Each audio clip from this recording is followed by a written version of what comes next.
दूसरे चाचा ने सिर हिलाया, सहमति जताई, लेकिन बगल में दादी को यह पसंद नहीं आया। बूढ़ा आदमी वांगडा चुई कोई अच्छा इंसान नहीं है, हमें उसे छोड़ देना चाहिए। तुम जो पीछे के पहाड़ से लाए हो वह मरा हुआ काला भालू, शायद वही तुम्हारे लिए जाल बिठाने वाला है। मेरे दादा ने वांगडा चुई के व्यवहार से नफरत की, लेकिन उन्होंने कहा, पत्नी, डा चुई के पिता के साथ मेरे अच्छे संबंध थे। हमारे परिवार की 3 साल पहले आर्थिक स्थिति खराब थी। डा चुई के पिता ने हमारी बहुत मदद की और वह केवल डा चुई का एक ही बेटा है। हमें उसकी परिवार को खत्म नहीं होने देना चाहिए। मेरे दादा ने यह कहते हुए आंगन की ओर चिल्लाया, डा चुई, तुम दीवार कूद कर आओ, घर में बहुत भीड़ है। हालांकि मेरे दादा की बात खत्म होते ही आंगन से वांगडा चुई की हंसी सुनाई दी।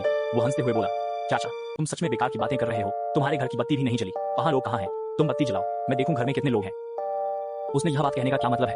मैं सोचने से पहले जो दुर्गंध पहले गायब हो गई थी फिर से आ गई। यह गंध मेरे सिर में दर्द कर रही थी।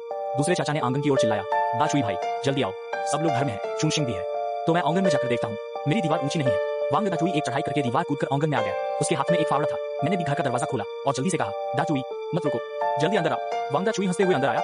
वह बहुत छोटा और पतला था। जैसे ही वह अंदर आया, उसने मेज पर काले भालू के मांस को चिपका लिया। कोई आश्चर्य नहीं कि बत्ती बंद थी। दरअसल वह काले भालू का मांस चुरा रहा था। वांगडा चुई ने यह बात कहने के बाद फिर मेरी ओर मुड़कर हंसते हुए कहा, चाचा, जल्दी आना बेहतर है, मैं अभी तक खाना नहीं खाया, मुझे भी एक कटोरी और चम्मच दो। जब मैंने उसे ऐसा कहते सुना, मैं तुरंत घबरा गया। काले भालू का मांस नहीं खा सकते। तुम जियो जी की किस्मत अच्छी है।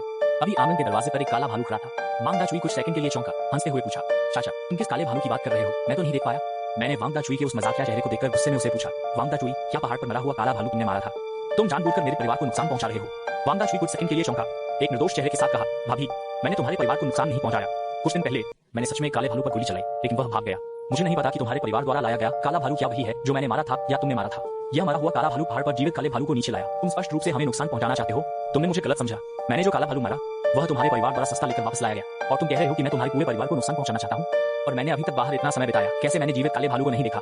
मेरी दादी गुस्से में कंपने लगी। बाहर की ओर इशारा करते हुए जोर से बोली, वह काला भालू आंगन के दरवाजे पर है।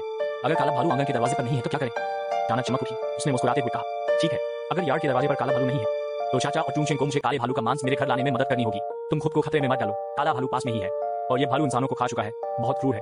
वांगडा चुई ने तिरस्कार से एक ठंडी हंसी भरी, फिर सीधे बाहर चला गया। बड़े आत्मविश्वास से यार्ड के दरवाजे पर गया। उसके चेहरे पर डर का कोई संकेत नहीं था। जब वांगडा चुई यार्ड के दरवाजे पर पहुंचा तो वह बदबू अचानक गायब हो गई। यह सच में अजीब था। काला भालू चला गया। मेरे दादा और दादी ने एक दूसरे को देखा। उनकी आंखों में उलझन थी। चुंगशिंग, तुम कैसे जानते हो कि काला भालू चला गया? बस इसीलिए कि वह बदबू गायब हो गई। काला भालू पहाड़ से नीचे आया इंसान का मांस खाने के लिए। अगर इसे नहीं मिला तो यह हमेशा दरवाजे पर खड़ा रहेगा। इस बार इसे इंसान का मांस नहीं मिला, इसीलिए यह चला गया। यह सच में अजीब है। काला भालू समझदार है, लेकिन अंततः ये एक जानवर है। शायद ये पहाड़ पर वापस चला गया। काला भालू चला गया, लेकिन डर है कि ये याद रखेगा, कुछ दिनों बाद वापस आ सकता है। डर नहीं, सुबह होने पर मैं गांव के लोगों को बुला लूं, कुछ योजनाएं बनाऊंगा उस काले भालू को पकड़ने के लिए। इस बार वांगडा चुई यार्ड में आया। एक डरे चेहरे के साथ जोर से बोला, यहाँ कोई काला भालू नहीं है चाचा, यार्ड में वो कुछ बोए काले भालू का मांस, तुम्हें अभी मुझे घर पहुंचाना होगा। इंसानों को खा चुके काले भालू बहुत समझदार होते हैं। शायद यह अभी दूर नहीं गया है। अगर बाहर निकलते समय काला भालू मिल गया तो हम निश्चित रूप से मर जाएंगे। मेरी एक सलाह सुनो, सुबह होने पर ही भेजना। ठीक है कल। सब लोग मत जाओ, बस एक रात घर में रहो, सुबह होने पर फिर से बात करेंगे। दूसरे दिन सुबह जब आसमान हल्का सा उजाला हुआ, यार्ड में बहुत घना कोहरा था, यहाँ तक कि लोगों को भी साफ नहीं देख पा रहे थे। इस समय मेरे दादा और उनके लोग काले भालू का मांस गधे की गाड़ी पर रख चुके थे। काले भालू का मांस वांगडा चुई के घर पहुंचाने के लिए तैयार थे। बूढ़े आदमी के लिए सुबह का कोहरा बहुत घना था, दूर से लोगों को साफ नहीं देख पा रहे थे। बेहतर है कि थोड़ी देर बाद भेजें। भाभी, अगर तुम चिंतित हो तो चुंगशिंग को साथ ले जाने दो। माँ, तुम चिंता मत करो, मैं भी साथ जाऊंगा। दिन में काला भालू गांव में नहीं आ रहा। सब कुछ कहने के बाद मेरे दादा गधे की गाड़ी लेकर यार्ड से बाहर चले गए। छोटे मूंछ वाले, यार्ड का दरवाजा बंद करो। मैंने सिर हिलाया। यार्ड के दरवाजे को बंद करने के लिए दौड़ा, लेकिन जब मैं दरवाजा बंद करने वाला था तो दूर से एक व्यक्ति की छाया कोहरे में खड़ी हुई दिखाई दी, जो मुझे इशारा कर रही थी। क्या मेरे दादा की गधे की गाड़ी कोहरे में गायब नहीं हो गई थी?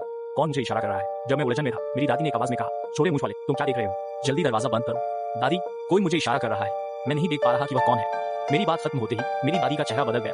वह जल्दी से यार्ड के दरवाजे पर गई, बस बाहर की ओर एक नजर डाली और डर के मारे वापस मुड़ गई।